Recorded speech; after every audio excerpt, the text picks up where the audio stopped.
வணக்கம். All India radio, Chennai.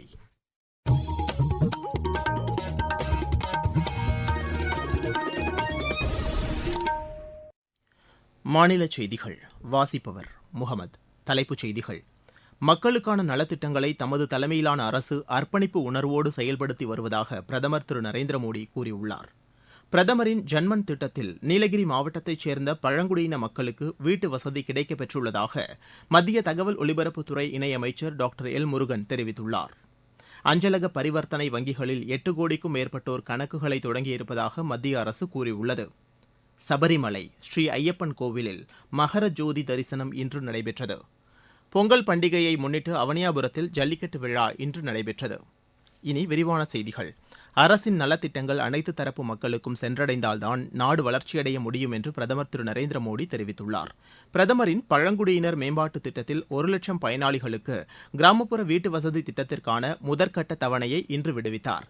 பின்னர் காணொலி மூலம் பழங்குடியின பயனாளிகளிடையே கலந்துரையாடிய பிரதமர், கடந்த 10 ஆண்டுகளில் தமது தலைமையிலான அரசு ஏழை எளிய மக்களுக்கான நலத்திட்டங்களை அர்ப்பணிப்பு உணர்வோடு செயல்படுத்தி உள்ளதாக பிரதமர் தெரிவித்தார்.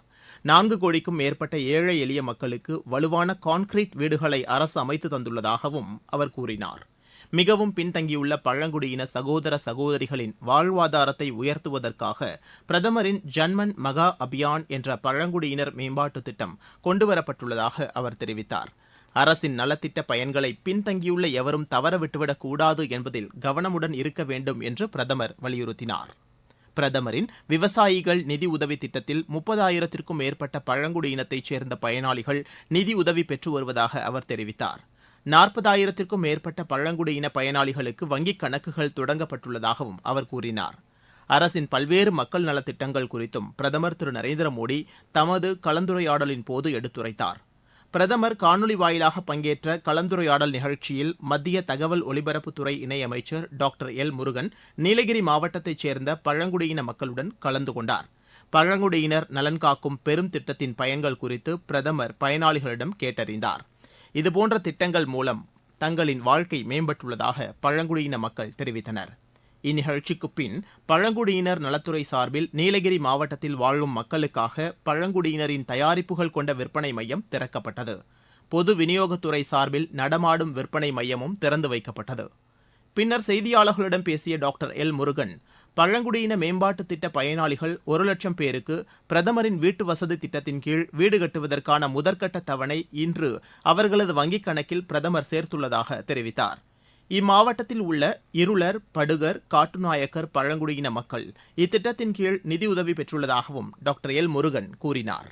இன்றைக்கு சுமார் 1 லட்சம் பேருக்கு அவர்களுக்கு வீடு கட்டும் திட்டத்திற்கான நிதியை அவர்களுடைய வங்கி கணக்கில் செலுத்தப்பட்டிருக்கிறது. குறிப்பாக இந்த பகுதியில் இருக்கிற பனியா, காட்டுநாய்க்கர் மற்றும் இருளர், இந்த 3 சமுதாயத்தை சேர்ந்த 40 பயனாளிகளுக்கு அவர்கள் வீடு கட்டுவதற்கான அந்த திட்டத்தையும் கொடுக்கப்பட்டிருக்கிறது. அதே போல பல ஆண்டுகள் ஜாதி சான்றிதழ் கிடைக்காமல் இருந்தவர்களுக்கு இன்றைக்கு இந்த கேம்ப் மூலமாக ஜாதி சான்றிதழ் கொடுக்கப்பட்டிருக்கிறது. இது சிக்கிள் செல் என்று சொல்லக்கூடிய அந்த வியாதிக்கும் பரிசோதனைகளை இங்கு நடத்தி கொண்டிருக்கிறோம். பின்தங்கிய ஆதிக்குடிகளை முன்னேற்றுவதற்காக இந்த ஜன்மன் திட்டத்தை மாண்புமிகு பாரத பிரதமர் திரு நரேந்திர மோடிஜி அவர்கள் இன்றைய இந்த மகர சங்கராந்தி, இந்த பொங்கல் தினத்தன்றைக்கு அவர் தொடங்கியிருக்கிறார்கள். பிரதமரின் கிராமப்புற வீட்டு வசதி திட்டத்தின் மூலம் தங்களுக்கு வீடு கட்ட நிதியுதவி கிடைத்திருப்பது தங்களது வாழ்க்கை தரத்தை உயர்த்தும் என்றும் தங்களுக்கு மிகுந்த மகிழ்ச்சி அளிப்பதாகவும் பழங்குடியின மேம்பாட்டு திட்ட பயனாளி தெரிவித்தார். என்னுடைய பேர் சந்திரன். நாங்கள் வந்துட்டு நீலகிரி மாவட்டம், பந்தலூர் வட்டம், நெலாக்கோட்டை, கூடலூர் இந்த வட்டாரங்கள் உள்ள பண்டைய பழங்குடியின ஆதிவாசி, காட்டுநாயக்கன், பனியா, வெட்டக்குறும்பா, முளக்குறும்பா ஆகிய இன மக்கள் இங்கே வாழ்ந்து வருகின்றோம். இன்னைக்கு வந்துட்டு நம்ம பாரத பிரதமர் திரு மோடிஜி அவர்கள் வந்துட்டு இன்னைக்கு பேசினாங்க. ஆதார் அட்டை, குடும்ப அட்டை, அதே மாதிரி சுத்தமான தண்ணீர், வீடு, community certificate, PM medical insurance, இது மாதிரி திட்டங்கள் எல்லாம் நம்ம ஆதிவாசி மக்களுக்கு வந்துட்டு இப்போ கிராமத்தினுடைய ஒவ்வொரு இடத்துலையும் வந்துட்டு அந்த மாதிரி கேம்ப் நடந்துட்டு இருக்கு. நம்ம ஆதிவாசி மக்களுக்கு வந்துட்டு நம்ம பயன்பெற்று வருகிறோம். அதனால பாரத பிரதமர் அவர்களுக்கும் அரசாங்கத்திற்கும் நன்றியை தெரிவித்துக் கொள்கின்றோம். நீங்கள் கேட்டுக்கொண்டிருப்பது ஆல் இண்டியா ரேடியோவின் மாநில செய்தி அறிக்கை. அஞ்சலக பரிவர்த்தனை வங்கிகளில் 8 கோடிக்கும் மேற்பட்ட வாடிக்கையாளர்கள் கணக்குகளை தொடங்கியுள்ளதாக தொலைத்தொடர்பு அமைச்சகம் தெரிவித்துள்ளது. இது தொடர்பாக வெளியிடப்பட்டுள்ள செய்திக்குறிப்பில் மக்களின் நம்பிக்கையை பெற்றதால்தான் இந்த சாதனையை எட்ட முடிந்ததாக கூறியுள்ளது. ஏழை எளிய மக்கள் தங்குதடையின்றி வங்கி சேவையை பெற வேண்டும் என்ற நோக்கில் தொடங்கப்பட்டுள்ள இந்தியா போஸ்ட் பேமெண்ட் வங்கிகளில் ஏற்கனவே உள்ள வங்கி நடைமுறைகளுடன் மின்னணு பண பரிவர்த்தனை சேவைகள் கொண்டுவரப்பட்டுள்ளது. நாடு முழுவதும் மேற்கொள்ளப்பட்டு வரும் நமது லட்சியம் வளர்ச்சியடைந்த பாரதம் யாத்திரை பொதுமக்களிடையே பெரும் வரவேற்பை பெற்றுள்ளது. மத்திய அரசின் திட்டங்கள் குறித்து விழிப்புணர்வை ஏற்படுத்துவதோடு விடுபட்ட பயனாளிகளுக்கு திட்டங்களின் பயன்கள் சென்றடைவதை உறுதி செய்யும் நோக்கில் இந்த யாத்திரை நடத்தப்பட்டு வருகிறது. விருதுநகர் மாவட்டம் எலிங்கநாயக்கன்பட்டியில் நடைபெற்ற நமது லட்சியம் வளர்ச்சியடைந்த பாரதம் யாத்திரையில் பொதுமக்கள் கலந்து கொண்டனர். அவர்கள் தூய்மை சுகாதாரம் குறித்த உறுதிமொழியை எடுத்துக் கொண்டனர். முத்ரா திட்டத்தின் கீழ் வங்கி கடனுதவி பெற்ற பயனாளி திரு சுபாஷ் இத்திட்டம் தமக்கு மிகவும் உதவியதாக தெரிவித்தார். ஆயில் மில்லில் கூலி தொழிலில் வேலை பார்த்ததில் நானே சொந்த தொழில் ஆரம்பிக்கலான்னு ஒரு முடிவு எடுத்தேன். அப்போ பார்த்தீங்கன்னா கிராமத்தில் மித்ரா ஸ்கீம்னு ஒரு திட்டம் எனக்கு தெரிய வந்தது. பரோடா பேங்க்கு போனேன். அங்கே போனதில் எனக்கு இந்த மாதிரி நான் ஒரு ஆயில் மில்லை ஓப்பன் பண்ணணும், நான் இதுக்கு முன்னாடி இங்கே வேலை பார்த்தேன், எனக்கு திருப்பி ஒரு 5 லட்ச ரூபாய்க்கு நீங்கள் ஸ்கீம் போட்டு கொடுத்தீங்கன்னா அதுக்கேற்றாப்புல நான் ஒரு தொழில் ஆரம்பிச்சுக்குவேன் அப்படின்னு போய் கேட்டேன். நான் அதுக்கேற்றாப்புல எவ்வளோ ஜாங்ஷன் இதெல்லாம் பண்ணுறீங்க அப்படின்ட்டாங்க. அந்த மாதிரி 5 lakhs கேட்டேன். 5 lakhs கேட்டதில் நேற்று போய் கேட்டதுக்கு இன்றைக்கி கையில் ஜாங்ஷன் கொடுத்தாங்க. சபரிமலை ஸ்ரீ ஐயப்பன் கோவிலில் மகரஜோதி தரிசனம் இன்று நடைபெற்றது. பொன்னம்பலமேட்டில் தெரிந்த மகரஜோதியை லட்சக்கணக்கான பக்தர்கள் கண்டு ஸ்ரீ ஐயப்பனை வழிபட்டனர். பொங்கல் பண்டிகையை முன்னிட்டு மதுரை மாவட்டம் அவனியாபுரத்தில் ஜல்லிக்கட்டு விழா இன்று விமரிசையாக நடைபெற்றது. இதற்கான பாதுகாப்பு ஏற்பாடுகள் விரிவாக மேற்கொள்ளப்பட்டிருந்ததாக எமது செய்தியாளர் தெரிவிக்கிறார். மதுரை மாவட்டம் அவனியாபுரத்தில் இன்று ஜல்லிக்கட்டு விழா கோலாகலமாக நடைபெற்றது. ஜல்லிக்கட்டில் 17 காளைகளை அடக்கிய அவனியாபுரத்தைச் சேர்ந்த கார்த்திக் என்பவர் முதலிடம் பிடித்து கார் பரிசினை பெற்றார். 900 காளைகளும் 400 மாடுபிடி வீரர்களும் ஜல்லிக்கட்டில் இன்று பங்கேற்றனர். மொத்தம் 10 சுற்றுகள் நடைபெற்ற இந்த ஜல்லிக்கட்டில் 45 பேர் காயமடைந்த நிலையில் 7 பேர் மேல் சிகிச்சைக்காக மருத்துவமனையில் அனுமதிக்கப்பட்டுள்ளனர். அதேபோன்று 13 காளைகளை அடக்கிய அவனியாபுரம் ரஞ்சித் 2ஆம் பரிசையும், 9 காளைகளை அடக்கிய திருப்போணம் முரளிதரன் மற்றும் முத்துகிருஷ்ணன் ஆகியோர் 3ஆம் பரிசினை பெற்றனர். இதேபோன்று சிறப்பாக களத்தில் நின்று விளையாடிய காளை உரிமையாளர்களுக்கும் சிறப்பு பரிசுகள் வழங்கப்பட்டன. மதுரையிலிருந்து எஸ். ரகுராஜா. தமிழகத்தில் திமுக அரசு மக்கள் நலனுக்கான புதிய திட்டங்கள் எதையும் கொண்டு வரவில்லை என்று அஇஅதிமுக பொதுச் செயலாளர் திரு எடப்பாடி பழனிசாமி கூறியுள்ளார்.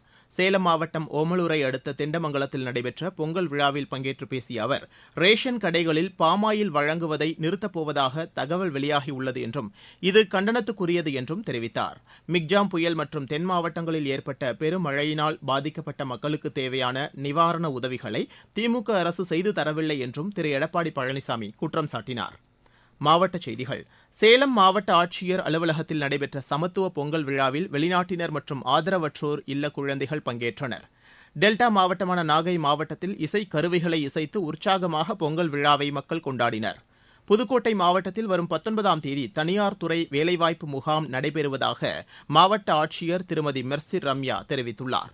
மகர சங்கராந்தியை முன்னிட்டு ராமேஸ்வரம் அருள்மிகு ராமநாத சுவாமி திருக்கோவிலில் இன்று தீர்த்தவாரி உற்சவம் நடைபெற்றது. விளையாட்டுச் செய்திகள். ஒலிம்பிக் துப்பாக்கி சுடும் போட்டிக்கான ஆசிய தகுதிச் சுற்றில் இந்தியாவின் யோகேஷ் சிங் தங்கப்பதக்கம் வென்றார். ஜகர்தாவில் நடைபெற்று வரும் இப்போட்டியில் ஆடவர் 25 மீட்டர் ஸ்டாண்டர்ட் பிஸ்டல் பிரிவில் அவர் இப்பதக்கத்தை கைப்பற்றினார். தமிழகத்தில் நடைபெறவுள்ள கேலோ இந்தியா விளையாட்டுப் போட்டிகளையொட்டி மாநிலத்தின் பல்வேறு நகரங்களில் விழிப்புணர்வு வாகனங்கள் இன்று தொடங்கி வைக்கப்பட்டன. திருவண்ணாமலை மாவட்டத்தில் சட்டப்பேரவைத் தலைவர் திரு கு பிச்சாண்டி இதனை தொடங்கி வைத்தார். வேலூர் மாவட்டத்தில் மாவட்ட ஆட்சியர் திரு குமரவேல் பாண்டியனும், விருதுநகரில் மாவட்ட ஆட்சியர் திரு ஜெயசீலனும் விழிப்புணர்வு வாகனத்தை இன்று கொடியசைத்து தொடங்கி வைத்தனர்.